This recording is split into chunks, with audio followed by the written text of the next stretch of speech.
Mag-blanco-blanco dyan sa pera ng tao. Ano ka man? Kung sino man ang ano niyan, they have to give us the explanation. Otherwise, sabihin ko sa mga Pilipino, huwag na kayo magbayad ng buwis ninyo. But kay Kong Sid, sino sa tingin mo ang nag-fill up ng blanco? Kung Mahirap yung kasi. BICAM pa rin ba who operates as the third chamber o merong fourth chamber na unknown? He's lying. He's a president. He knows that you cannot pass a GAA without with a blank. He's lying. He's lying because he knows perfectly well that that doesn't ever happen.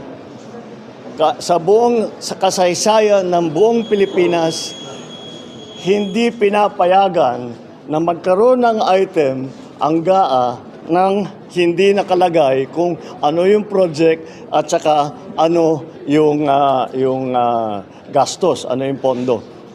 So, it's a lie.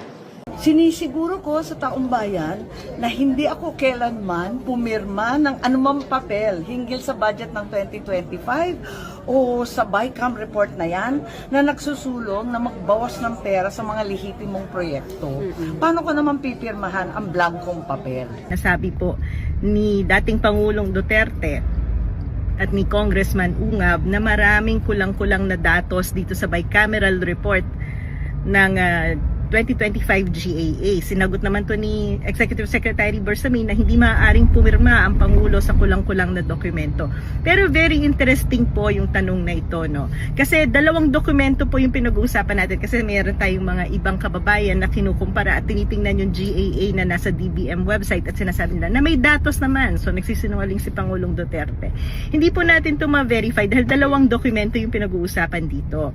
Yung isa ay yung GAA na nasa website ng DBM at yung isa pong sinasabi nila Congressman Ungab ay yung Bicameral Committee Report. Alam niyo po sa Bicameral Committee Report dito supposedly nire-reconcile yung pagkakaiba ng Kongreso, ng House of Representatives at ng Senate. Pag lumabas po yan sa Bicameral Committee, dapat kompleto yung dokumento dahil yaan ang ipapasa bilang batas. Ngayon, kung totoo itong sinasabi ni Congressman Ungab na kulang-kulang ang datos at impormasyon na lumabas dito sa Bicameral Committee, ay hindi po yan maaaring maging batas. At hindi yan maaaring pirmahan ni Pangulong Marcos. Kung totoo pong kulang-kulang yung datos, ay sino ang nag-fill up ng mga kulang-kulang na datos? Hindi po natin masagot, ma-verify kung sino yung tama dahil hina-highlight po nito muli yung problema natin sa bicameral, kung gaano siya ka-opaque, walang accountability, hindi transparent dahil hindi naman po natin nakikita kung ano nga ba yung report ng Bicameral Committee. Hindi po yan pinapakita sa publiko. Hindi po natin nakikita yung minutes, hindi natin nakikita yung deliberation, hindi natin nakikita kung sino ba sa mga congressman at senador ang nagdagdag, nag-insert na mga kung ano-ano dyan sa Bicameral Committee. Kaya kung totoo itong sinasabi ni Congressman Ungab ay maaaring hindi nga valid ang pinirmahan ni Pangulong Marcos dahil kung kulang-kulang yung Bicameral Committee, hindi nga pwedeng magpasa yung Senado at Kongreso ng kulang-kulang na batas at hindi maaaring pumirma ang Pangulo ng kulang-kulang na batas. So sino ang nag-fill up ng mga blankong ito kung totoo yung sinasabi ni Congressman Ungab? My 15th year and I have been chairman of the Committee on Appropriations from 2013 to 2016 and I was also chairman of the Committee on Appropriations in 2019. This is the first time that I saw a bicameral conference committee report na may mga blanco. Na-shock nga ako. The President will sign the budget for it to become effective for the budget to operate the following year. Didireksyon na lang ako. Medyo mahaba kasi yung pag-usapan natin. Sa nakita ko kasi, may nakita akong maraming kulang sa BICAM report. Yung Bicameral Conference Committee report, pinirmahan kahit may mga nakikita tayong blanco. So far, ito yung nakikita ko na pages na kulang. Page SP 11, page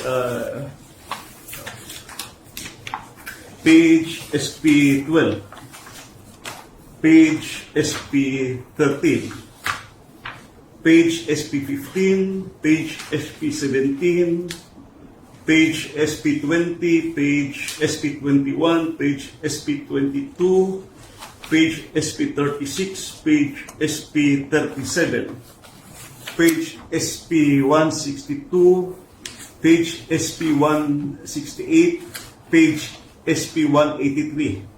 Mostly from the Department of Agriculture and on program appropriations. So let's go directly to the page SP11 to SP12. Pwede naman siguro i-flash ito sa ating screen, no?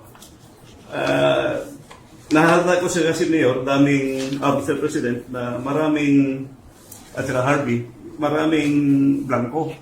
And these are not, I would say, ordinary figures because these figures will reach to billions of pesos. So, tingnan natin sa page SP11 to SP12. Line 49.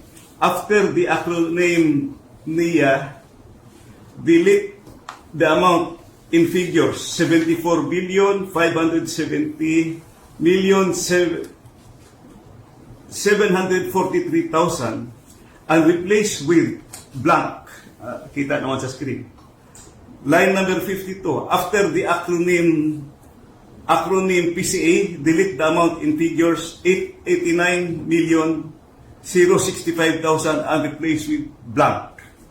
After the word total, delete the amount in figures 104 billion 820 million 715,000 and replace with blank. At saka sa number 7, you will see the amount. Dito sa Bicameral Conference Committee report ito. NIA is blank, PCA is blank, total is blank. So maraming pages ito na ganito. Kung isa-isahin natin, I think 13 pages pa yung nakita ko na blanco at saka pati na yun sa program appropriations. At saka may nakita rin akong observation. Sa page SP11 of the BICAM report, it says that the Agricultural and Fisheries Modernization Program of 146 billion 335 million 937,000. Klaro yun sa BICAM report.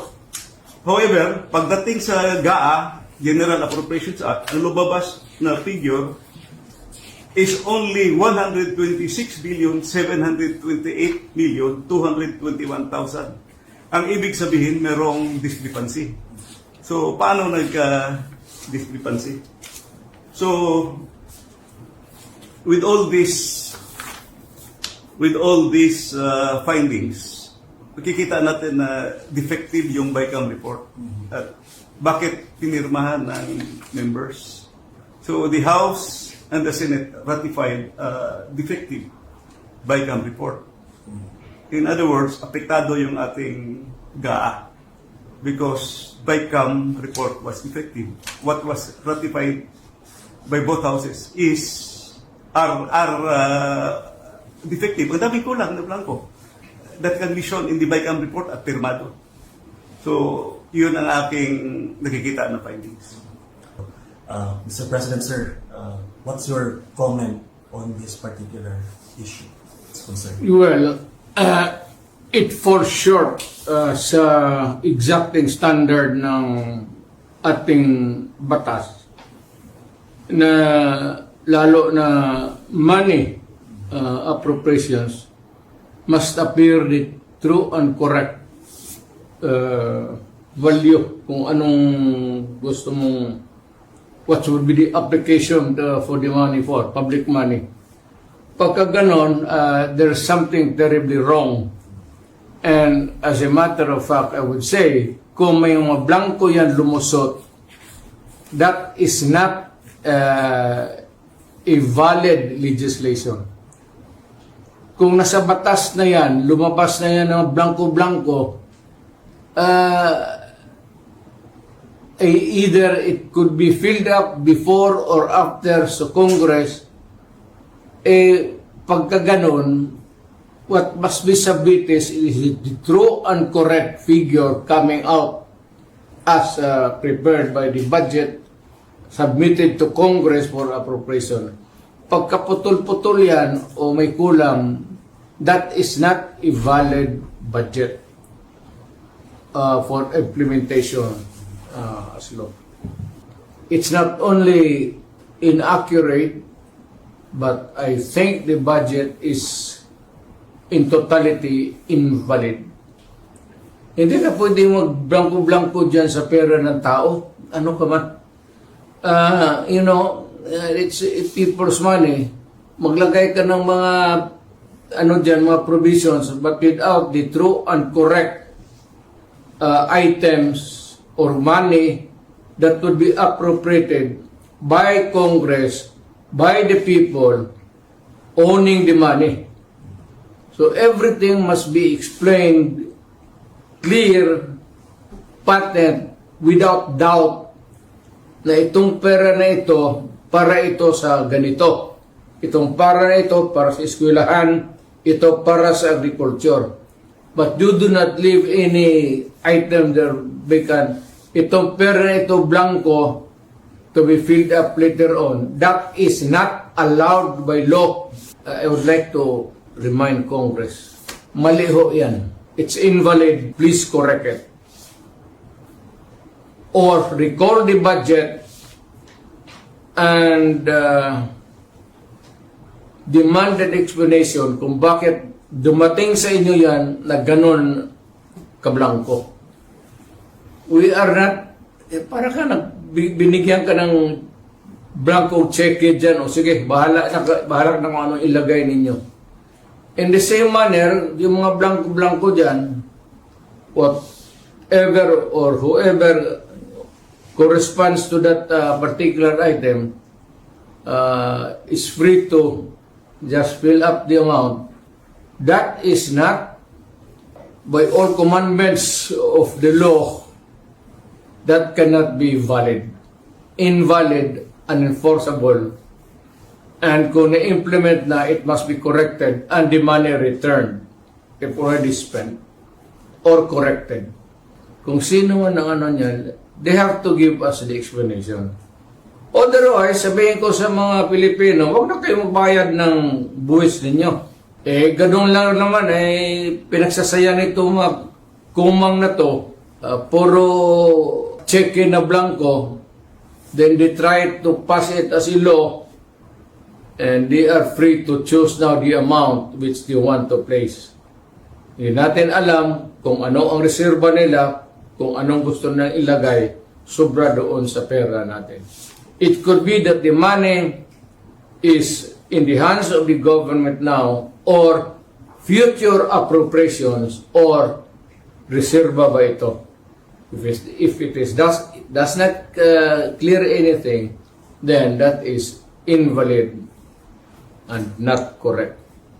So I fully agree with the President. Nagsalita na si Pangulong Duterte na illegal yung 2025 budget. At tama yung sinabi ni Congressman Sid na ito ay napirmahan originally December 11 and the President was supposed to sign it December 20. Pero natulak ito ng December 30 at sinasabi nga nila na pag-aaralan daw dahil sinasabi ng Malacanang na ang Administrasyong Marcos ay been very prudent in programming and budgeting. But with this revelation now of Congressman Sid na pumirma ang Bicameral Conference Committee ng blankong final committee report, ito'y magpapasinungaling doon sa sinasabi na nagsagawa ng isang complete staff work at nagsagawa ng due diligence ang tanggapan ng Pangulo. Ang i-challenge ko lang siguro, Kong Sid, baka naman kasi sabihin ng mga miyembro ng BICAM Committee, yung blankong yan, meron kaming agreement dyan na i-fill upan na lang ng kanilang technical working group o secretariat. Pwede po ba yun? Hindi yan pwede because and I think it's in the BICAM report also that we made an omnibus motion to allow the technical staff to make correction in cases of typographical, grammatical, or nasa omnibus motion, printing errors. So they are allowed to make necessary adjustments. So those are material and substantial items, yung blank items, may figures na malalaki, hindi pwede yun. That can never be classified as typographical or grammatical or printing error. Mr. President, bilang dating prosecutor, magaling na abogado, dating Hindi, no? paulo, can they argue that what they did nung blinangko, can they put up as a defense na there is a proper delegation ng kanilang duty sa kanilang secretariat o kaya sa kanilang technical working group na binigay nila na kayo na lang ang maglagay ng figure at inaprubahan na namin in principle yung ang mga items diyan. These are the things that cannot be delegated, especially the amounts. Hindi mo pwedeng biro-biro yan. It must be exact. Nandiyan po lang sa Congress paglabas niyan, if the amount is 1 million, it's 1 million. Hindi mo pwedeng sabihin na kayo na mag-correct dyan 1,200,000 or make the corresponding inaccuracies or sabihin mo yung anong pinag-usapan na dito after the law was passed. You cannot correct it by yourselves. It has go to the main body or to the person who was the authority to define and characterize the law. Kung ibigay mo yan dyan sa inyo, at most inyo is typographical error or maybe mistakes in spelling. But you cannot change the germane topic of the... That's not allowed by law. That's a very dangerous thing. Tinkering with itong batas natin. Because it could change, it could be serious, and it could put the trouble in the system dito sa ating separate of powers ng Supreme Court, Judiciary, and the President. That's in plain, that's bullshit. Either somebody there is stupid or more stupid than the others. Huwag mong gawain niya because it carries with it a lot of legal consequences. Isa dyan, yung mapriso ka. And you cannot escape the rigors of scrutiny kasi dadaan ng maraming papel. And it goes back to the proponents, kung may kopya sila, but sabi niya, hindi ko ito sinabi. This is wrong because I never advocated for this kind of action. Malikot ang papel sa gobyerno. So, do not try to, for those enterprising or whatever you want, wag mong gawain niya kasi talagang kung sa opisina kita, barilin kita. Totoo. Para mo akong pinahiya. At pagtawanan ako ng mga congressman. Actually, this is already my 15th year in Congress, no? Thanks kay Mayor at pinatakbo niya akong congressman. No? My 15th year and I have been chairman of the Committee on Appropriations from 2013 to 2016 and I was also chairman of the Committee on Appropriations in 2019. This is the first time that I saw a bicameral conference committee report na may mga blanco. Nasyak nga ako. May pwede yan. You're dealing with the people of the Philippines. You do not issue a blank check to anyone because that is really addressed to the government first. At ang mga taga-gobyerno ang maglagay ng ano yung sabi? Sila na ang maglagay, ang sekretary o ang direktor? Anong kalokohan ng naisip ninyo niya? Well, kay Kong Sid, sino sa tingin mo ang nag-fill up ng blanco? Kung Mahirap yung kasi. BICAM pa rin ba who operates as the third chamber o merong fourth chamber na unknown? Well, let us assume na yung mga pumirma, sila. But tama yung imagination mo. Yung BICAM has been called now the third chamber kasi binabago talaga nila binabago nila yung budget. You cannot pass a law with blank. It has to be complete, sir. That is not allowed. Bakit mo ilagay blanco dyan? Oh, if it's a contingent amount, you place the contingent amount. Whether it falls short or sobra, then you can add. Or kunin mo kung may sobra. But you cannot speculate by placing a blank there for the amount of the appropriations or whatever it is. Money intended for any public purpose to the speculation or to the guessing game of the people who are supposed to implement the law. Bawal yan. Bawal yan.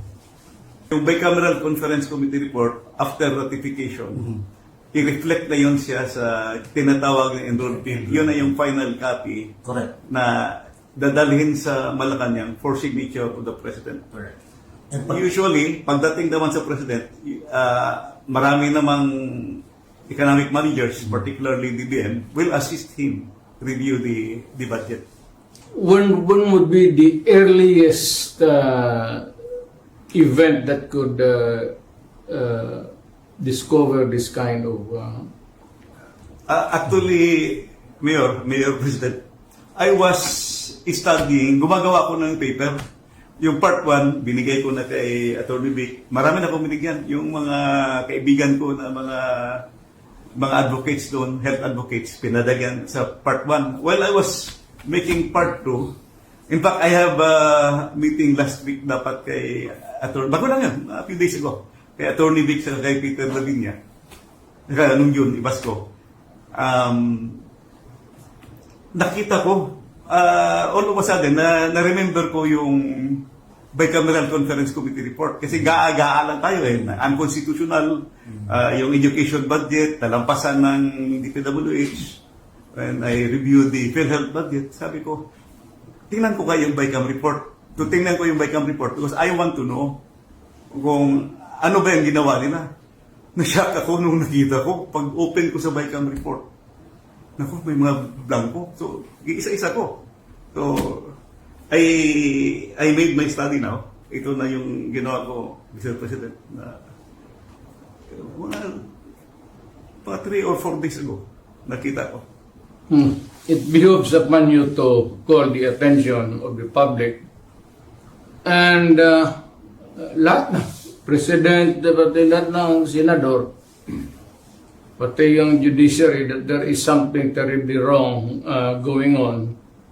And if need be, you file the necessary corresponding charges, anti-graft, kung sino nang palusot niya into its final form na dumating sa inyo.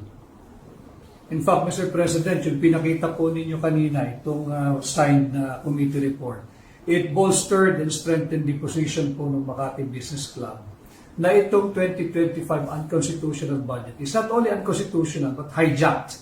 Hinijack talaga dahil totally different from the NEP that was submitted by the Office of the President.